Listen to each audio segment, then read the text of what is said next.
Welcome to the channel. This is BioPrep with Dhruv, where we make biology easy.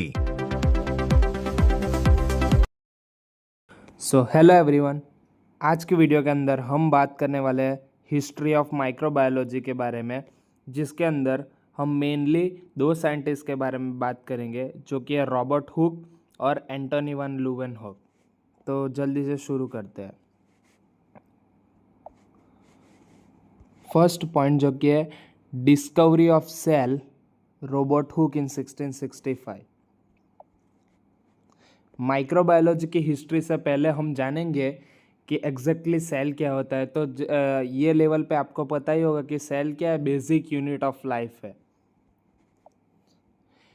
Microbiology begins with invention of microscope. पहले तो microscope ढूंढा गया, उसके बाद Robert Hooke, जो कि इंग्लिश मैथमेटिशियन है और नेचुरल फिलोसोफर भी थे, उन्होंने 1665 में माइक्रोस्कोप डिज़ाइन किया।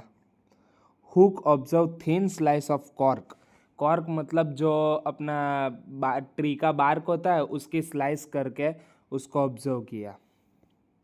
उन्होंने क्या नोट किया, it composed of tiny box like compartment. Small compartment जैसा था, और वो कंपार्टमेंट जैसे कि स्मॉल रूम, और रूम को हम क्या बोलते हैं, शेल।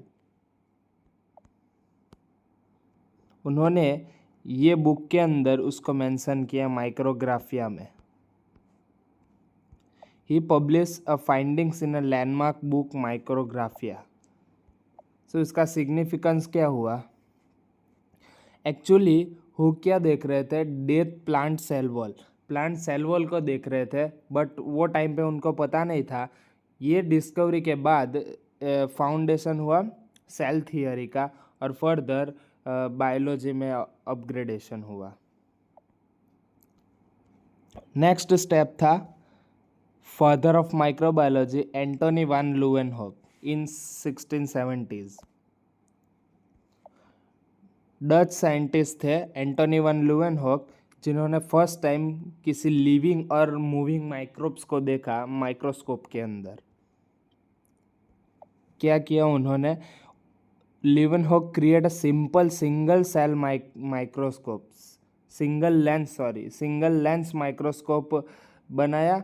उसकी एक्चुअल मैग्निफिकेशन कितनी थी, 200 to 300 टाइम्स। अभी तो बहुत लैक टाइम्स तक आ गए हैं, बट उस टाइम पे 200 to 300 टाइम क्लैरिटी मिलती थी। उन्होंने क्या डिस्कवर किया, in 1674 Leeuwenhoek examine sample of pond water लिया, रेन वाटर लिया, scraping from the teeth to tartar का सैंपल लिया, और उन्होंने क्या ऑब्जर्व किया, tiny organism moving about. Organism कोई मूविंग कर रहे थे, उन्होंने उसका नाम क्या दिया, एनिमेलेक्यूल्स। उसका मतलब क्या होता है, लिटल एनिमल, स्मॉल एनिमल जैसा कोई था जो उसके अंदर मूवमेंट कर रहा था, उसको क्या नाम दिया, animalcules. Pond water, rain water और स्क्रैपिंग ऑफ टूथ के अंदर 200 to 300 टाइम मैग्निफिकेशन पे। ल्यूवेनहॉक फर्स्ट थे to accurately describe bacteria from a dental plague. आज आपको पता है कि स्पाइरोकीट पाए जाते हैं, बट उस टाइम पे नहीं पता था। तो वो फर्स्ट थे जिन्होंने डिस्क्राइब किया था बैक्टीरिया को, प्रोटोजुआ को, स्पर्म सेल को, रेड ब्लड सेल को। ये उनका माइक्रोस्कोप हुआ करता था, और ऐसे सब जो उनको दिखे वो सब ऑब्जर्वेशन उन्होंने पब्लिश किया।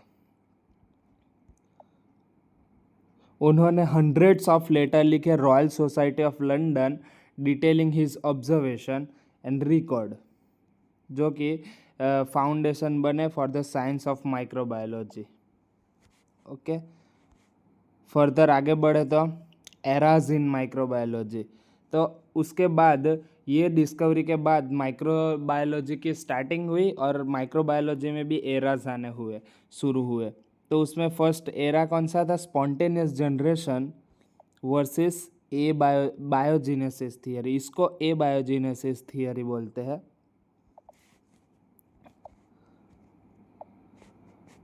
स्पॉन्टेनियस जनरेशन, उनका आइडिया क्या था, life could arising from non living matter.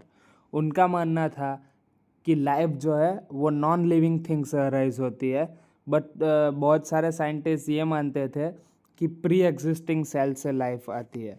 तो उसको डिसप्रूव करने के लिए फ्रांसिस्को रेडी का एक्सपेरिमेंट था, jar of meat to disprove a maggot came from air, जो कि हम नेक्स्ट लेक्चर के अंदर बात करने वाले हैं। वैसे ही एक और एक्सपेरिमेंट है लुइस पास्चर का स्वान नेक फ्लास्क एक्सपेरिमेंट, वो भी हम नेक्स्ट लेक्चर में बात करने वाले हैं।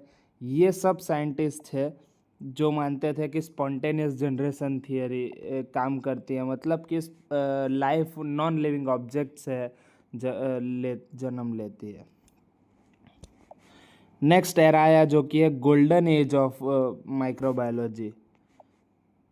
गोल्डन एज जिसमें हम दो साइंटिस्ट के बारे में बात करते हैं, लुइस पास्चर और रॉबर्ट कॉच। लुइस पास्चर को बोलते हैं फादर ऑफ इंडस्ट्रियल माइक्रोबायोलॉजी और रॉबर्ट कॉच का फादर ऑफ मेडिकल माइक्रोबायोलॉजी। वो क्यों? क्योंकि उनके ऐसे कंट्रीब्यूशन है जो कि हम फ्यूचर के लेक्चर में देखेंगे।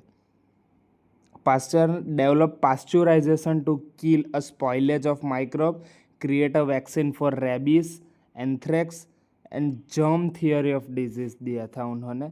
Robert Koch first defined prove that bacteria cause a disease anthrax, develop Koch postulate, series of logical step to prove a specific microorganism cause।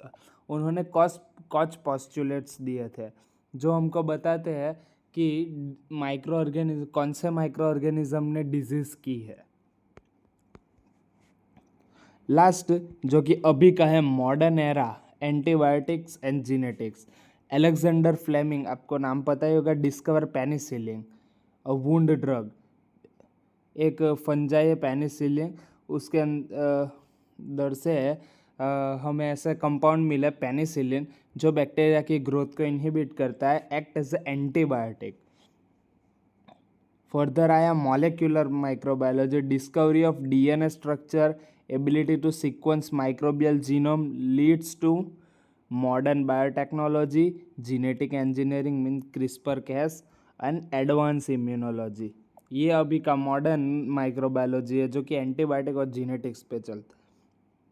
तो ये वीडियो के बाद कंक्लूजन क्या निकला?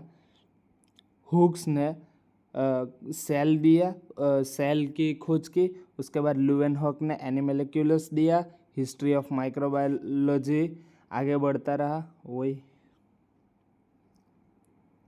तो बस आज के वीडियो के लिए इतना ही। नेक्स्ट वीडियो के अंदर हम बात करने वाले हैं स्पॉन्टेनियस जनरेशन थियरी कंट्रोवर्सी के बारे में, कौन कौन साइंटिस्ट थे जिन्होंने कंट्रीब्यूशन दिया था और लास्ट कंक्लूजन क्या आया था। तो बस आज के वीडियो के लिए इतना ही, मिलते हैं नेक्स्ट वीडियो में, तब तक के लिए बाय बाय, थैंक यू।